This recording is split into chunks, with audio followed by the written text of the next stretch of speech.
Imagina un mundo donde tus deseos más profundos y secretos pudieran realizarse sin consecuencias. Tentador, ¿no es así? Ahora piensa en Adán y Eva en el jardín del Edén, rodeados de abundancia y perfección. Ellos tenían todo excepto ese fruto prohibido. La serpiente susurró: no morirán. Al contrario, Dios sabe que en cuanto coman del fruto, se les abrirán los ojos y serán como Dios, conociendo el bien y el mal. Génesis 3, 4-5. ¿Te suena familiar? Es la misma voz que hoy nos tienta con el pecado de la carne, prometiendo placer sin dolor, satisfacción sin arrepentimiento. Pero, si te digo que esa promesa es tan vacía como la de la serpiente en el Edén, ¿me creerías? En este video, vamos a sumergirnos profundamente en las Escrituras para descubrir la verdad sobre el pecado de la carne. Descubrirás por qué este pecado es tan seductor y al mismo tiempo tan destructivo. Más que eso, aprenderás estrategias bíblicas poderosas para resistir la tentación y vivir una vida de libertad y victoria en Cristo. Al final, no solo entenderás por qué debes huir del pecado de la carne, sino que estarás equipado con las herramientas espirituales para hacerlo. Comencemos nuestro viaje en el principio, literalmente. En el jardín del Edén, Adán y Eva vivían en perfecta armonía con Dios y entre sí. No había vergüenza, no había pecado. El hombre y su mujer vivían desnudos y no sentían vergüenza. Génesis 2:25. Este era el plan perfecto de Dios para la humanidad, una intimidad pura y sin mancha, tanto con el Creador como entre las criaturas. Pero entonces la serpiente entró en escena, y con ella la tentación. Es crucial entender este momento de la historia humana, ya que establece el patrón para todas las tentaciones que enfrentamos hoy, especialmente en lo que respecta al pecado de la carne. Adán y Eva vivían en un estado de inocencia, disfrutaban de una relación perfecta con Dios y entre sí. No había conflicto, no había deseo desordenado, no había lujuria. Sus cuerpos, sus mentes y sus espíritus estaban en perfecta armonía con la voluntad de Dios. Este era el diseño original de Dios para la sexualidad humana y para todos los aspectos de nuestra existencia física. Era una sexualidad pura, no manchada por el pecado, completamente alineada con los propósitos de Dios. Pero el enemigo no podía soportar ver esa perfección. Sabía que si podía corromper la sexualidad humana, podría distorsionar la propia imagen de Dios en la humanidad. Y así lanzó su ataque. La estrategia de la serpiente fue astuta y sutil, al igual que son las tentaciones de la carne hoy. Ella no atacó directamente la autoridad de Dios, sino que plantó una semilla de duda. La serpiente era el más astuto de todos los animales salvajes que el Señor Dios había hecho. Y le preguntó a la mujer: ¿es verdad que Dios les dijo que no coman de ningún fruto de los árboles del jardín? Génesis 3:1. Observa la sutileza. La serpiente no negó la palabra de Dios, pero la distorsionó ligeramente, abriendo espacio para la duda y la curiosidad. Esta es una táctica que el enemigo aún usa hoy, cuando nos tienta con el pecado de la carne. Raramente nos dice directamente que desobedezcamos a Dios. En cambio, planta dudas en nuestra mente. ¿Realmente dijo Dios eso? ¿Realmente le importa a Dios lo que hacemos en privado? ¿No estarán un poco desactualizadas las reglas de Dios para los tiempos modernos? Estas preguntas sutiles están diseñadas para hacernos cuestionar la bondad y la sabiduría de Dios. Nos hacen pensar que tal vez Dios nos está privando de algo bueno, así como la serpiente sugirió a Eva que Dios estaba ocultando algo de ella. Es una distorsión de la verdad tan sutil que si no estamos vigilantes, podemos ni siquiera darnos cuenta de que estamos siendo engañados. Esa táctica no ha cambiado mucho desde entonces. El pecado de la carne a menudo comienza con pequeñas dudas. ¿Realmente le importa a Dios lo que hago en privado? Un poco de placer no puede hacer daño, ¿verdad? Son los mismos susurros de la serpiente, resonando a través de los milenios, tratando de convencernos de que el pecado no es tan serio como Dios dice que es. Observa cómo la serpiente continuó su engaño en Génesis 3, 4-5. No morirán, dijo la serpiente a la mujer. Dios sabe que en cuanto coman de él, se les abrirán los ojos y serán como Dios, conociendo el bien y el mal. Observa la progresión. Primero, la serpiente cuestiona lo que Dios dijo. Luego, ella niega directamente la palabra de Dios. Y finalmente, sugiere que Dios está ocultando algo bueno de ellos. Esta es exactamente la forma en que el pecado de la carne opera en nuestras vidas hoy. Comienza con un pequeño cuestionamiento de las leyes de Dios. Luego, pasamos a negar que habrá consecuencias reales para nuestras acciones. Y finalmente, nos convencemos de que estamos perdiendo algo valioso al obedecer a Dios. Es un proceso gradual de autoengaño que nos lleva cada vez más lejos de la verdad de Dios. Pero las consecuencias del pecado de Adán y Eva fueron catastróficas, no solo para ellos, sino para toda la humanidad que vendría después. Entonces se les abrieron los ojos a ambos, y se dieron cuenta de que estaban desnudos. Por eso entrelazaron hojas de higuera para cubrirse.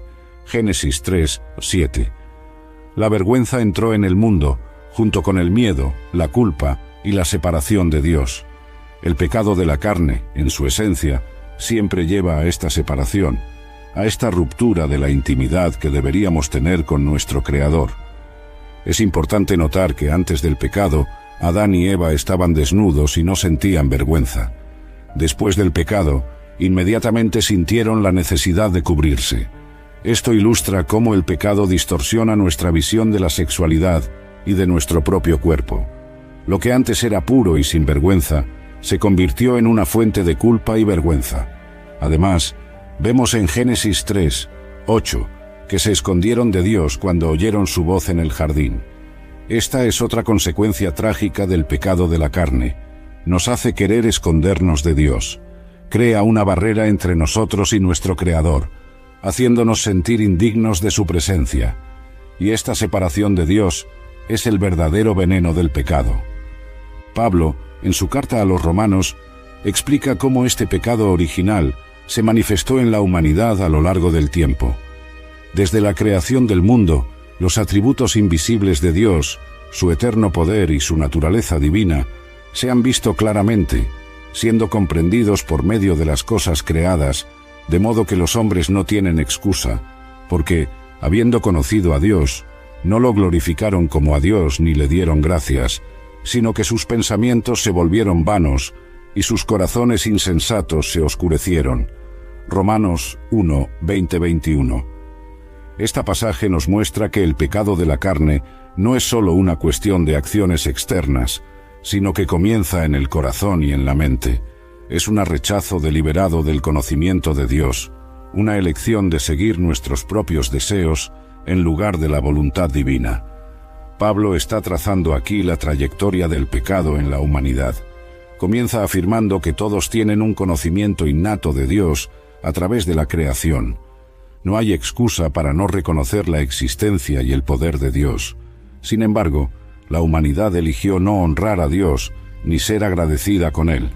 En cambio, las personas se volvieron hacia sus propios pensamientos y deseos. Es este rechazo inicial de Dios que abre la puerta para todos los otros pecados, incluyendo los pecados de la carne. Cuando rechazamos a Dios como la fuente de toda verdad y bondad, quedamos a merced de nuestros propios deseos distorsionados por el pecado. Y las consecuencias son severas. Por eso Dios los entregó a la impureza sexual, según los deseos pecaminosos de su corazón, para la degradación de sus cuerpos entre sí. Romanos 1:24. Esta es una pasaje poderosa que revela la seriedad con que Dios ve el pecado de la carne. La frase «Dios los entregó» es particularmente significativa. No significa que Dios activamente fuerza a las personas a pecar, sino que Él retira su mano protectora y permite que las personas sigan el camino que han elegido. Es como si Dios dijera, si eso es lo que quieren, entonces tendrán que experimentar las consecuencias de sus elecciones. Y las consecuencias son devastadoras. Pablo habla de impureza sexual y degradación del cuerpo. Esto nos muestra que el pecado de la carne no solo afecta nuestra alma, sino que también degrada nuestro cuerpo físico. Piensa en las enfermedades de transmisión sexual, en las consecuencias emocionales y psicológicas de la promiscuidad, en las relaciones rotas y familias destruidas que resultan de la infidelidad. Todo esto son manifestaciones físicas y emocionales de la degradación espiritual que Pablo está describiendo. Es un recordatorio sombrío de que el pecado de la carne tiene consecuencias reales y dolorosas en todas las áreas de nuestra vida. Pero ¿por qué el pecado de la carne es tan seductor? ¿Por qué parece tan difícil resistirlo? La respuesta está en nuestra naturaleza humana caída. Desde la caída en el Edén, tenemos una inclinación natural hacia el pecado. Santiago explica: cada uno es tentado cuando, de su propio deseo, es atraído y seducido. Entonces el deseo, después de haber concebido, da a luz al pecado, y el pecado, una vez que ha sido consumado, engendra la muerte. Santiago 1, 14-15. Este pasaje nos da una visión profunda de la mecánica de la tentación y del pecado. Observa que Santiago no culpa a Dios ni siquiera al diablo por la tentación. Él dice que somos tentados por nuestros propios deseos. Esto es crucial para entender. El pecado de la carne es tan seductor porque apela a deseos que ya existen dentro de nosotros. No es algo externo que se nos impone, sino algo interno que se despierta y manipula. Santiago usa una metáfora poderosa de embarazo y nacimiento para describir cómo el pecado se desarrolla. Primero, hay el deseo. Si alimentamos ese deseo, concebe y da a luz al pecado, y cuando el pecado es plenamente realizado, resulta en muerte. Muerte espiritual, muerte de relaciones, muerte de nuestra comunión con Dios. Esta progresión nos muestra por qué el pecado de la carne es tan peligroso. Comienza con un simple deseo, algo que puede parecer inofensivo al principio, pero si no controlamos ese deseo, crece y se desarrolla hasta que finalmente damos a luz al pecado real. Y una vez que el pecado es cometido, las consecuencias son inevitables. Es por eso que las Escrituras nos exhortan repetidamente a ser vigilantes, a guardar nuestro corazón y nuestra mente. Proverbios 4, 23 nos dice: sobre toda cosa guardada, guarda tu corazón, porque de él mana la vida. Necesitamos estar atentos no solo a nuestras acciones, sino a nuestros pensamientos y deseos, porque ahí es donde comienza el pecado de la carne. Es un ciclo vicioso. La tentación lleva al pecado, el pecado lleva a la muerte espiritual, y el pecado de la carne es particularmente peligroso, porque afecta directamente nuestro cuerpo, que debería ser templo del Espíritu Santo. Pablo advierte: huyan de la inmoralidad sexual. Todos los demás pecados que una persona comete están fuera del cuerpo, pero el que peca sexualmente, peca contra su propio cuerpo. Primera de Corintios 6, 18. Este pasaje es fundamental para entender la gravedad única del pecado sexual. Pablo está diciendo que hay algo distintivamente destructivo sobre este tipo de pecado. Mientras que otros pecados son cometidos fuera del cuerpo, el pecado sexual es cometido contra el propio cuerpo. Pero, ¿qué significa exactamente? Para entender, necesitamos recordar que nuestros cuerpos no son solo envolturas físicas para nuestras almas. Son parte integral de quienes somos, creados por Dios para su gloria. En 1 de Corintios 6, 19-20, Pablo continúa: ¿acaso no saben que su cuerpo es templo del Espíritu Santo, que está en ustedes y que han recibido de Dios? No son ustedes sus propios dueños, fueron comprados por un precio. Por tanto, honren a Dios con su cuerpo. Cuando nos involucramos en pecado sexual, estamos profanando el propio templo de Dios. Estamos usando para el pecado algo que fue destinado a ser un instrumento de adoración y glorificación a Dios. Pero hay esperanza. Dios, en su infinita misericordia, no nos dejó sin salida. Desde el momento de la caída, Él ya había planeado nuestra redención. En Génesis 3:15 tenemos la primera promesa del Evangelio: y pondré enemistad entre tú y la mujer, y entre tu descendencia y la de ella. Él te aplastará la cabeza, y tú le herirás el talón.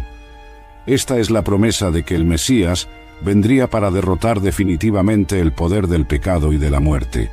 Este pasaje, conocida como el protoevangelio, es el primer vislumbre del plan de redención de Dios.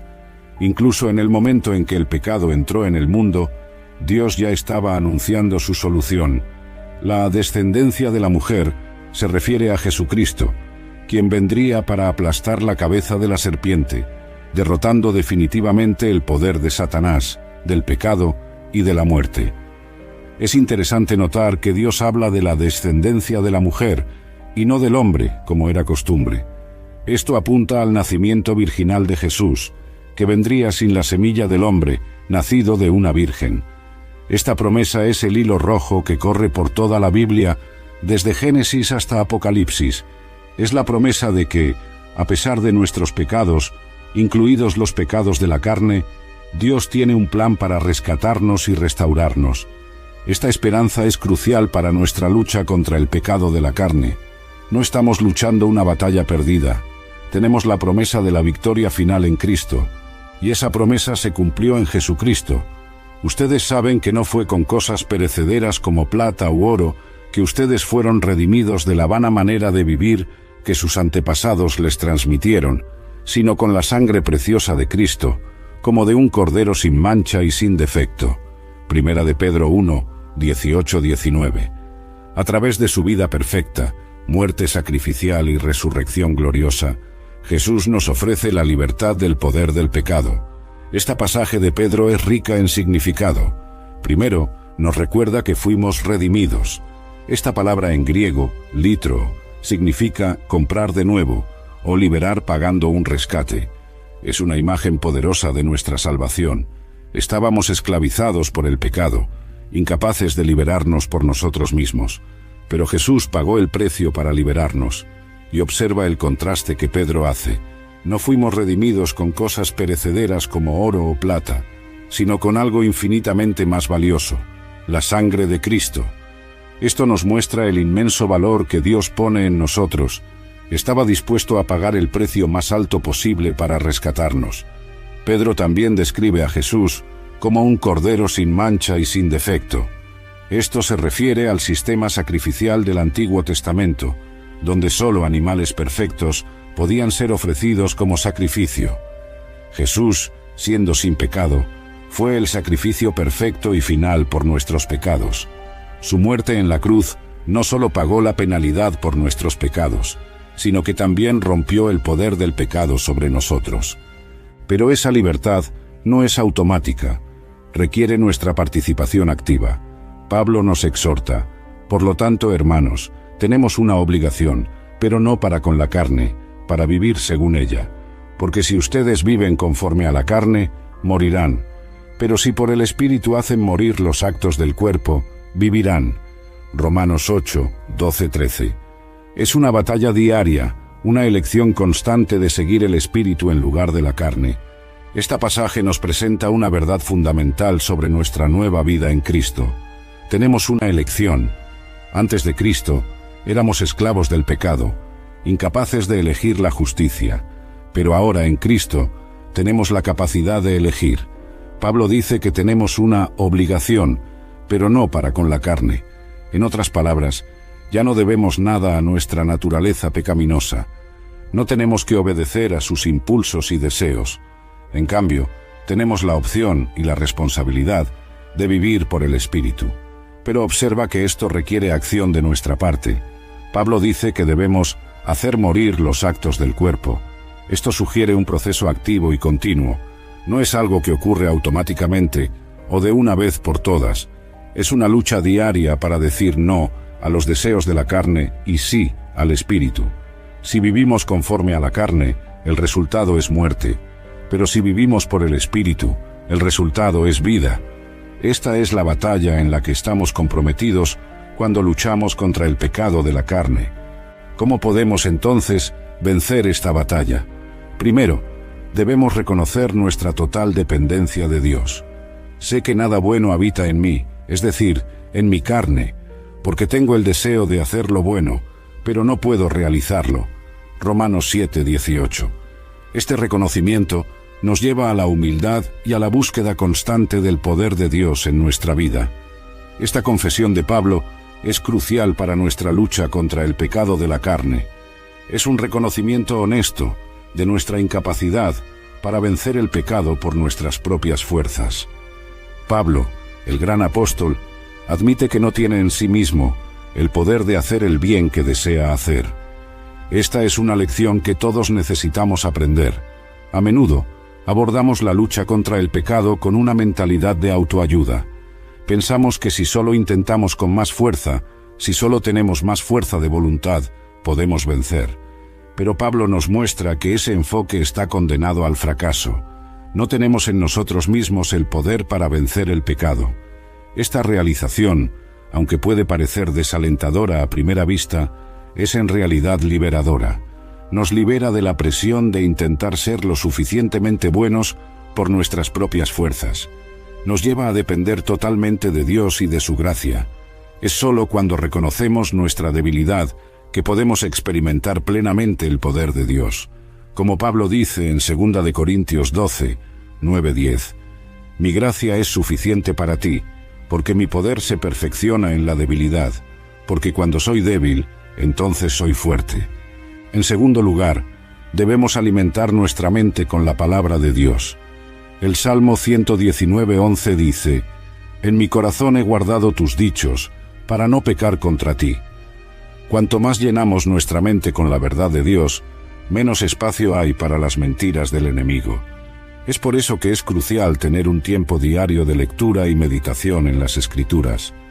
Este versículo nos da una estrategia poderosa para combatir el pecado de la carne: saturar nuestra mente con la palabra de Dios.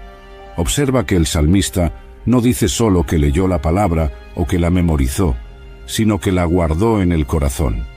Esto implica una internalización profunda de la palabra de Dios. No es solo conocimiento intelectual, sino una absorción de la verdad de Dios que moldea nuestros pensamientos, deseos y acciones. Cuando guardamos la palabra de Dios en nuestro corazón, se convierte en una defensa contra el pecado. Funciona de varias maneras. Primero, nos recuerda constantemente la voluntad de Dios para nuestras vidas. Segundo, nos ayuda a reconocer las mentiras y tentaciones del enemigo. Tercero, nos da la fuerza y la motivación para resistir el pecado. Cuarto, nos llena con la verdad de quiénes somos en Cristo, contrarrestando las mentiras que el pecado nos dice sobre nuestra identidad. Es por eso que un estudio consistente y profundo de la Biblia es tan crucial en nuestra lucha contra el pecado de la carne. No es solo un elemento más en nuestra lista de tareas espirituales, sino una estrategia de batalla esencial. Cuanto más nuestra mente esté saturada con la verdad de Dios, menos vulnerables seremos a las mentiras y tentaciones del pecado. Tercero, debemos estar vigilantes. Pedro nos advierte: sean sobrios y velen. Su adversario, el diablo, anda como león rugiente, buscando a quien devorar. Primera de Pedro 5:8. Esto significa estar atentos a las situaciones que pueden llevarnos a la tentación y evitarlas siempre que sea posible. Como José, que huyó de la esposa de Potifar cuando ella intentó seducirlo, Génesis 39, a veces la mejor estrategia es simplemente huir de la tentación. La exhortación de Pedro a la vigilancia es particularmente relevante cuando se trata del pecado de la carne. La palabra sobrios aquí no se refiere solo a la abstinencia de alcohol, sino a un estado de alerta mental y espiritual. Pedro nos está llamando a una conciencia constante del peligro espiritual que nos rodea.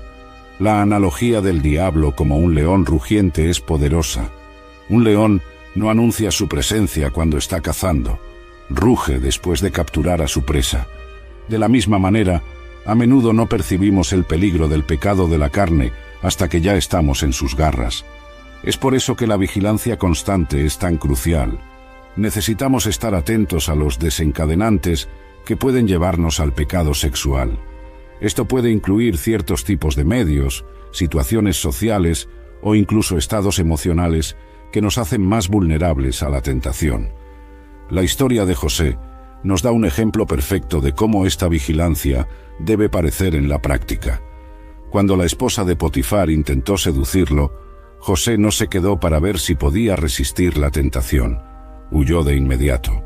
A veces, la fuga es la forma más valiente de resistencia. Debemos estar dispuestos a tomar medidas drásticas para evitar situaciones que sabemos que nos llevan a la tentación. Cuarto, debemos cultivar un corazón de adoración. Cuando nuestra mente está enfocada en la grandeza y la bondad de Dios, los placeres temporales del pecado pierden su atractivo.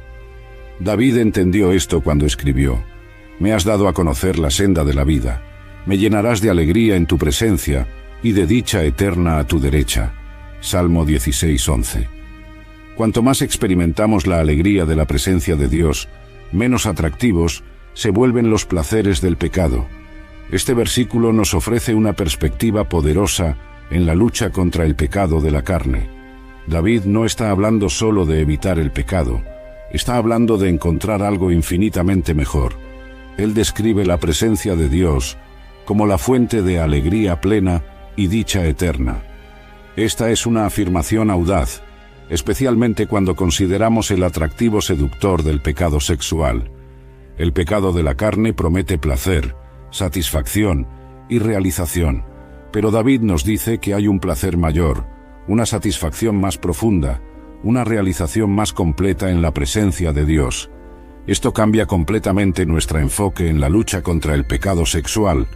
En lugar de simplemente intentar resistir el pecado a través de la fuerza de voluntad, estamos llamados a buscar activamente algo mejor. Es como alguien que está tratando de dejar la comida chatarra.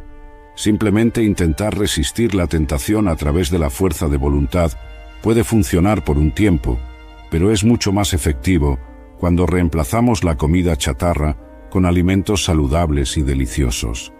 De la misma manera, en la lucha contra el pecado de la carne, estamos llamados a reemplazar los placeres temporales y destructivos del pecado con los placeres eternos y satisfactorios de la presencia de Dios. Esto requiere un cultivo activo de nuestra vida espiritual. Necesitamos aprender a encontrar alegría en la oración, en la adoración, en la meditación, en la palabra de Dios. Cuanto más experimentamos la dulzura de la presencia de Dios, más los placeres del pecado parecerán insípidos en comparación. Es un cambio de paradigma, de simplemente evitar el pecado a buscar activamente a Dios. Como C.S. Lewis escribió, es aquel que ha experimentado los placeres reales, el que menos siente la necesidad de los falsos. Cultivar un corazón de adoración no es solo una estrategia defensiva contra el pecado, es una ofensiva poderosa que transforma nuestros deseos y reorienta nuestra vida hacia Dios. Quinto, necesitamos comunión. Dios nunca pretendió que lucháramos solos. Mejor es que sean dos que uno, porque tienen mejor paga de su trabajo. Si caen, uno levanta al otro. Eclesiastés 4, 9, 10. Estar en comunión con otros creyentes nos proporciona apoyo, responsabilidad y ánimo en nuestro caminar con Dios.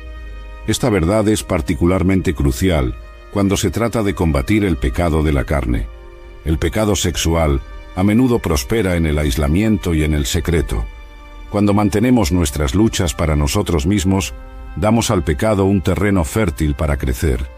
Pero cuando traemos nuestras luchas a la luz, compartiéndolas con hermanos y hermanas de confianza en Cristo, rompemos el poder del secreto. La comunión nos ofrece varios beneficios en la lucha contra el pecado sexual. Primero, nos da apoyo emocional. Saber que no estamos solos en nuestra lucha puede ser increíblemente alentador. Segundo, nos proporciona responsabilidad. Cuando sabemos que tendremos que rendir cuentas a alguien, somos más propensos a resistir la tentación. Tercero, nos ofrece perspectiva. A veces, cuando estamos en medio de la lucha, perdemos la visión del panorama general. Otros creyentes pueden ayudarnos a mantener la perspectiva correcta. Cuarto, nos da la oportunidad de ministrar a otros. Al compartir nuestras propias luchas y victorias, podemos alentar a otros que están pasando por batallas similares. Es importante notar que esta comunión debe ser intencional y específica. No es suficiente solo estar en una iglesia o grupo de estudio bíblico. Necesitamos relaciones donde podamos ser genuinamente abiertos y vulnerables sobre nuestras luchas. Sexto, debemos practicar la confesión regular. Santiago nos anima: confiesen sus pecados unos a otros y oren unos por otros para que sean sanados. Santiago 5:16. La confesión nos mantiene humildes, rompe el poder del secreto sobre el pecado y nos abre a la sanidad y restauración de Dios. Esta práctica está íntimamente ligada a la comunión que discutimos anteriormente, pero merece atención especial. La confesión es una herramienta poderosa en la lucha contra el pecado de la carne por varias razones. Primero, la confesión trae nuestro pecado a la luz. Juan nos dice en 1 de Juan 1:7, si andamos en luz, como Él está en luz, tenemos comunión unos con otros, y la sangre de Jesús, su Hijo, nos limpia de todo pecado. Hay un poder purificador en traer nuestro pecado a la luz a través de la confesión. Segundo, la confesión nos mantiene honestos con nosotros mismos. Es fácil engañarnos sobre la gravedad de nuestro pecado cuando lo mantenemos en secreto. La confesión nos fuerza a enfrentar la realidad de nuestras acciones. Tercero, la confesión nos abre a la sanidad. Observa que Santiago liga directamente la confesión a la sanidad. Hay algo profundamente terapéutico en admitir nuestros pecados a otro ser humano. Cuarto, la confesión nos recuerda nuestra necesidad continua de la gracia de Dios. Nos mantiene humildes y dependientes de Dios. Es importante notar que la confesión no debe practicarse indiscriminadamente. Debemos elegir sabiamente a quién confesamos, buscando personas maduras en la fe que puedan escuchar sin juzgar y ofrecer orientación bíblica. Además, la confesión no es solo sobre admitir el pecado, sino también sobre buscar activamente el arrepentimiento y el cambio. Séptimo, necesitamos entender y abrazar nuestra identidad en Cristo. Pablo dice, de modo que si alguno está en Cristo, es una nueva creación. Las cosas viejas pasaron, he aquí todas son hechas nuevas. 2 de Corintios 5:17. Cuando verdaderamente comprendemos quiénes somos en Cristo, hijos amados de Dios, perdonados, justificados, santificados, esto cambia la forma en que vemos la tentación y el pecado. Esta verdad es fundamental para nuestra victoria sobre el pecado de la carne. A menudo caemos en el pecado sexual porque estamos buscando afirmación, amor o valor en los lugares equivocados.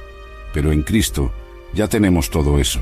Somos completamente amados y aceptados por Dios, no en base a nuestro desempeño, sino en base a la obra completa de Cristo.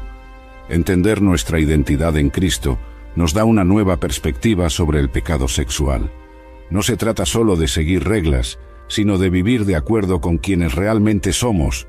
Pablo elabora esto en Romanos 6:11. Así también ustedes, considérense muertos al pecado, pero vivos para Dios en Cristo Jesús. Observa el mandato de considerarse. Esto implica una elección consciente de vernos a nosotros mismos de la manera que Dios nos ve. Cuando somos tentados por el pecado sexual, necesitamos recordarnos, este no soy yo, soy una nueva creación en Cristo. Estoy muerto al pecado y vivo para Dios. Esta no es una negación de la realidad de nuestra lucha, sino una afirmación de una realidad más profunda, nuestra identidad en Cristo. Cuanto más vivamos en esta verdad, más poder tendremos para resistir el pecado de la carne. Octavo, debemos cultivar el fruto del Espíritu, pero el fruto del Espíritu es amor, gozo, paz, paciencia, benignidad, bondad, fe, mansedumbre y templanza. Contra tales cosas no hay ley. Gálatas 5:22-23. Cuanto más permitimos que el Espíritu Santo produzca su fruto en nosotros, más fuerza tendremos para resistir las obras de la carne. Este pasaje nos ofrece una visión positiva de la vida cristiana. En lugar de solo enfocarnos en evitar el pecado, estamos llamados a cultivar activamente las cualidades del carácter de Cristo. Observa que Pablo usa la metáfora del fruto. Así como un árbol saludable naturalmente produce buen fruto, una vida llena del Espíritu naturalmente producirá estas cualidades. No es algo que podamos fabricar por nuestros propios esfuerzos, sino algo que crece a medida que permanecemos conectados a Cristo. Juan 15:5. Cada aspecto del fruto del Espíritu tiene un papel en nuestra lucha contra el pecado de la carne. El amor nos recuerda del amor de Dios por nosotros y nos motiva a vivir de una manera que le agrade. El gozo nos ofrece una satisfacción más profunda que los placeres temporales del pecado. La paz calma nuestras ansiedades e inseguridades que a menudo nos llevan al pecado sexual. La paciencia nos ayuda a resistir la gratificación inmediata que el pecado promete. La bondad y la benignidad nos ayudan a ver a los demás como personas que deben ser valoradas, no como objetos a ser usados. La fe nos mantiene comprometidos con Dios y con nuestras relaciones. La mansedumbre nos recuerda nuestra dependencia de Dios, y la templanza, la relevancia de esta para nuestra lucha contra el pecado de la carne es obvia. Cultivar el fruto del Espíritu no es una tarea pasiva. Requiere cooperación activa con la obra del Espíritu en nuestras vidas, a través de la oración, del estudio de la palabra, de la obediencia y de la comunión con otros creyentes. Por último, recuerda, la lucha contra el pecado de la carne es un viaje, no un destino. Habrá victorias y derrotas en el camino, pero la buena noticia es que Dios es fiel y su gracia es suficiente. Como Pablo nos asegura, por lo tanto, ya no hay condenación para los que están en Cristo Jesús. Romanos 8:1. No importa cuántas veces hayas caído, en Cristo eres perdonado y amado. Sigue luchando, sigue confiando, sigue creciendo. La victoria final ya está garantizada en Cristo. Que Dios te bendiga y te fortalezca en esta batalla crucial por la pureza y la santidad.